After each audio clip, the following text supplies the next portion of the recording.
Hi everyone, it's Becca. I am doing a video response to JandSib80's 51st birthday giveaway challenge. The challenge was that you had to give 5 facts about yourself and then 1 crafty fact. So I just got back from yoga class, so my hair is kind of a mess and everything, but the giveaway closes on January 16th, so I wanted to get this up before it closed. So, 5 facts. Fact number 1, I got married July 30th, 2010. So I've been married 2.5-ish years. I'll be married 3 years this July, so that's pretty exciting. Another fact is I love dancing. I dance probably around 4 hours a week or so. And I love, I do like tap, I do hip hop, all sorts of different ones. I just love any type of dance. And so for my wedding, actually, I had my dance instructor choreograph a dance for me and my husband to From This Moment by Bryan Adams and Shania Twain.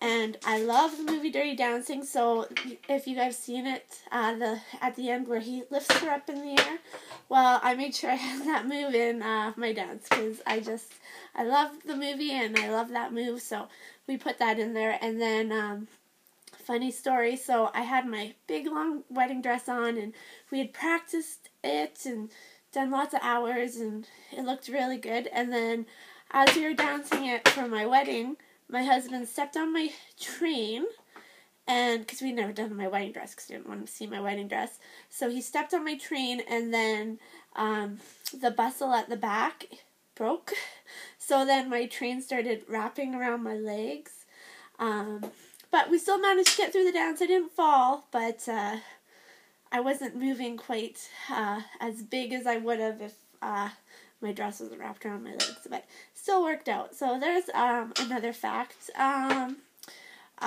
breed pairlets. I have a video on some of them. I think I showed my green pair and a baby that I had a while back. I had sold him. So I have 2 green birds. Their names are Rico, and I call the other one Frico because she is completely wild and freaks out every time you go near her.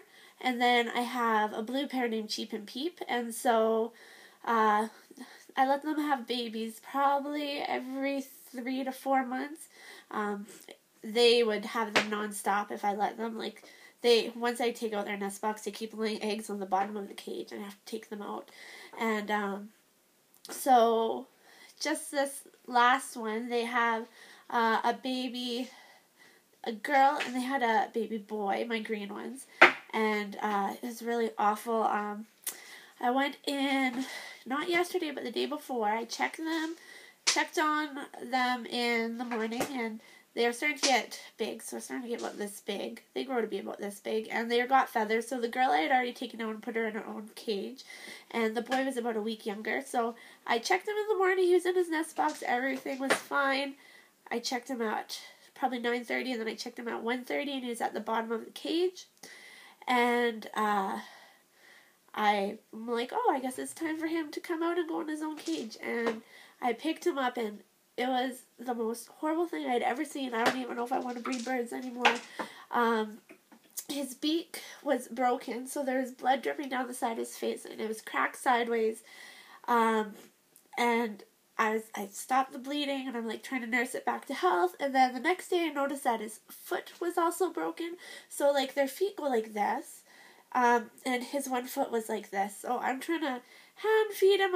I called the vet. I'm trying to see if I can get him in. And she suggested that we euthanize him because he's not going to heal properly. And I was just so upset. And then I went in yesterday to check on him and hand feed him some more, and he had already passed away. So it was just really, really sad. I don't know what happened. I don't know if the parents attacked him. I don't know, but So I still have a green baby, and then my bluebirds also have a little baby, so I've been keeping really close eye on them to make sure nothing happens, because I have no clue what happened, but it was just horrible. Another fact, I love reading. I mostly read romance novels. I read Christine Feehan. She does this like dark series. They're really good. I love like vampire and witch romances and Highlander romances. So Diana Gabaldon does the Outlander series. Absolutely love those books. I've read 50 Shades of Grey. That's a pretty good book, but a little risque. So a little risky for me, but it was a good story. My favorite book, I think, would have to be Redeeming Love by Francine Rivers. Such a good book, and it's a Christian book, but it's also a romance, and it's just everything. I just love it. Something else. You guys probably don't know this. I am extremely shy. I have, social anxiety, so when I go out and I have to talk to a stranger that I don't know, I have to work myself up and be like, hey, you can do this, and then I back out, and then I'm like, okay, I gotta do this, and then I can finally go talk to whoever I have to talk to. If somebody comes up and talks to me, I'll be like talking to them, having a great time, but for me to go up and talk to somebody that I don't know, super stressful. So like, I love emailing and texting, talking on the phone, not really my favorite thing, but I'm a teacher, and you'd be like, oh, you're a teacher, but you're so shy, but being around kids is different, I think, for me. When I'm around kids, I feel I can be myself, I'm not shy, I can talk.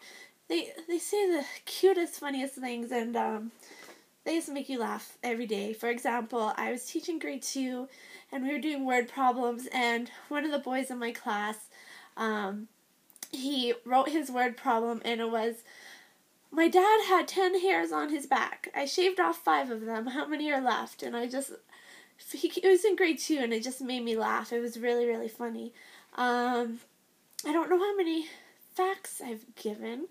Me and my husband are trying for a baby. That's another fact. We've been trying for a year and a half, so it's starting to get stressful. So we're gonna go in and get some testing done and see if anything's wrong. Just to book an appointment to get testing, it's 4 to 6 months even before I get a call to get an appointment to get booked. So it's gonna be over a year. So that's kind of stressful, but if it happens, it happens. I'm just gonna leave it in God's hands. Whatever happens, happens. So that's another thing. Crafty fact. So I started crafting in 2011, right around the time where I made my first YouTube video. I started out with the Cricut. You can see it in the back there. So I had my Cricut, and I was working at a school, and they had one, and I'm like, this is the coolest thing. So I went and found one on Kijiji for a really good price, and then I just started out with getting some cartridges, and I started watching videos like My Pink Stamper and Above Ruby Studios, and then from there I just found this huge YouTube community, which is awesome, and I love it. I feel like everybody's so supportive on here, and it really motivates me to keep doing what I'm doing. So I started doing that, and then I posted my first video right before Christmas, and just went from there. And my first videos are like, they're awful. I was like trying to be like so, I don't know, professional or serious. So I was like, hi, I'm Becca. This is what you'll be using today. They're bad. I still have them on there if you want to look at them. But anyway, those are my facts. The contest closes January 16th. The winner is going to be announced January 18th. And I hope I didn't bore you guys, but I wasn't sure if I was going to do this. I was like, I don't know, but I just figured, why not? Just 5 facts, and I just did it. So I would encourage you guys to check out her channel. She makes great videos, and if you want, there's still time to make a video response. So have a great day, everybody. Bye.